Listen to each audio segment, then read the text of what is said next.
Mesdames et messieurs, bonjour. Bienvenue à cette grande édition du journal. Tout de suite, le sommaire. Industrialisation et développement des chercheurs s'attaquent aux obstacles à la transformation de l'économie ivoirienne. Côte d'Ivoire, la police nationale quadrille la cité universitaire de la Riviera 2. Incendie, le grand marché d'Abobo en feu, de nombreux dégâts matériels. Nous y reviendrons dans un instant. Tour cycliste de Côte d'Ivoire, la Belgique grand vainqueur de la compétition. Nous en parlerons dans cette édition. Merci de vous informer sur la Voix Sen TV. Les résultats d'études de la cellule d'analyse de politique économique du Centre ivoirien de recherche économique et sociale CAPEC sur le thème « Transformer l'économie ivoirienne, quel facteur de croissance du secteur privé et de création d'emplois » ont fait l'objet d'un séminaire en sacré pour le compte-rendu. C'est à l'occasion d'un séminaire qui s'est tenu à Abidjan et financé par le Consortium africain de recherche économique dont le siège se trouve à Nairobi au Kenya le 14 septembre 2017. Les travaux ont porté sur l'accès au financement et la productivité des entreprises dans les pays en développement, sur la recherche d'un espace budgétaire en Afrique, le rôle de la qualité des dépenses publiques et l'impact du projet de conseil agricole sur les performances des producteurs d'anacarde en Côte d'Ivoire. Dès l'entame des travaux, le ministre de l'économie et des Finances, Adama Koné, a reconnu que malgré les performances enregistrées par l'économie ivoirienne, des défis demeurent pour tirer profit de l'impact de l'action du secteur privé sur la transformation structurelle pour la création d'emplois, tels que le secteur financier embryonnaire qui a un taux de pénétration bancaire de 20,4% contre 30% au Maroc, le faible taux de transformation des produits agricoles primaires tels que le cacao et l'anacarde, le manque de compétitivité du secteur agricole. Pour relever ces défis, le ministre juge important d'améliorer la qualité des formations et la productivité du secteur industriel fortement tributaire du succès des activités de recherche et de développement et faire évoluer le secteur privé vers une structure économique génératrice de croissance durable et créatrice d'emplois pour la population, surtout les jeunes. Nous le disions dans le sommet, un incendie a ravagé dans la nuit de dimanche à lundi le grand marché d'Abobo, un quartier populaire d'Abidjan. Bilan d'énormes dégâts matériels. Le point avec Jean-Jacques Denis.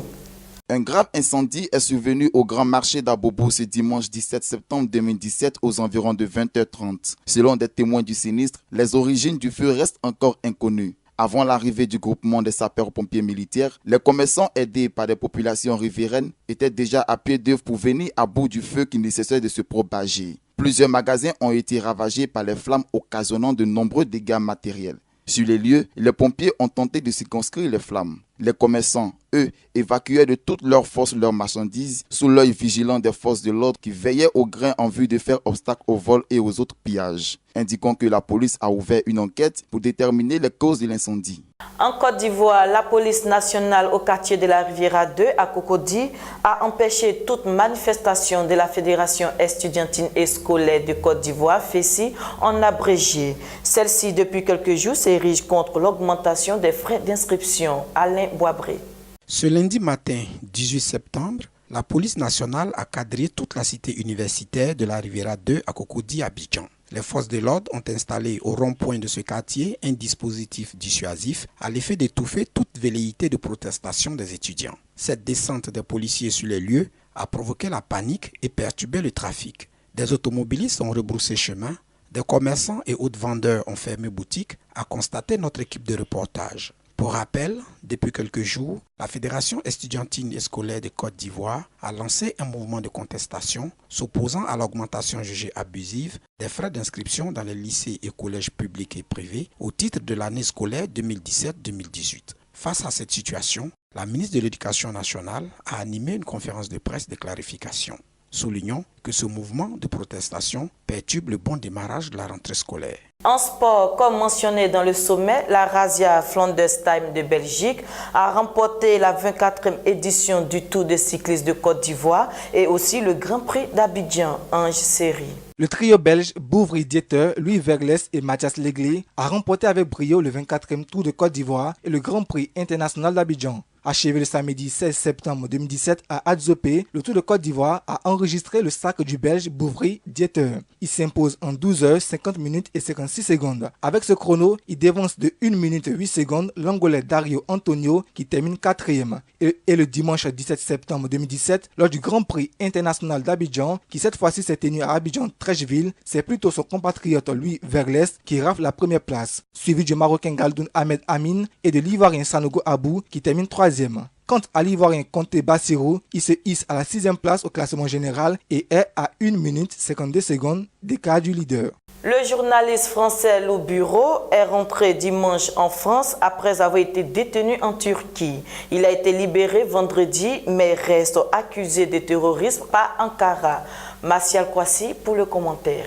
Accusé par Ankara d'appartenance à une organisation terroriste armée, Lou Bureau a été libéré vendredi 15 septembre 2017 après 51 jours de détention dans la prison de Sirnak au sud-est de la Turquie. De retour en France, Lou Bureau s'est dit très soulagé d'être revenu et très fatigué en dépit des menaces et intimidations. Il a été accueilli à sa descente d'avion par ses proches et la ministre de la Culture. Notons que cette libération est intervenue dans la foulée d'une visite du chef de la diplomatie française Jean-Yves Le Drian à Ankara. Et fin août 2017, le président français Emmanuel Macron avait demandé sa libération rapide à son homologue turc Recep Tayyip Erdogan. De plus, le jeune reporter indépendant de 27 ans s'est entretenu avec Emmanuel Macron par téléphone. Le réseau évangélique de Genève a initié une cérémonie de commémoration pour rendre hommage à certains réformateurs et pour leur reconnaissance à Dieu.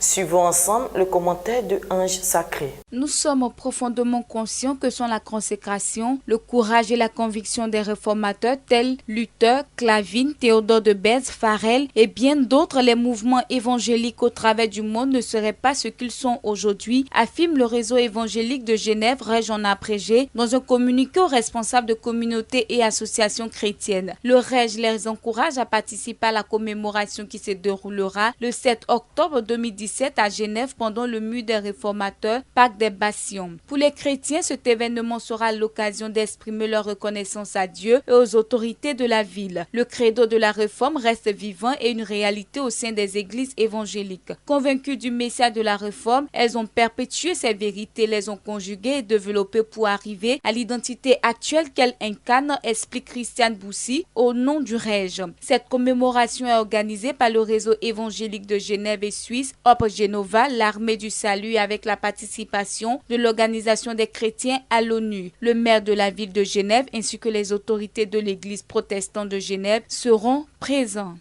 C'est la fin de cette grande édition du journal. Merci de l'avoir suivi. Shalom.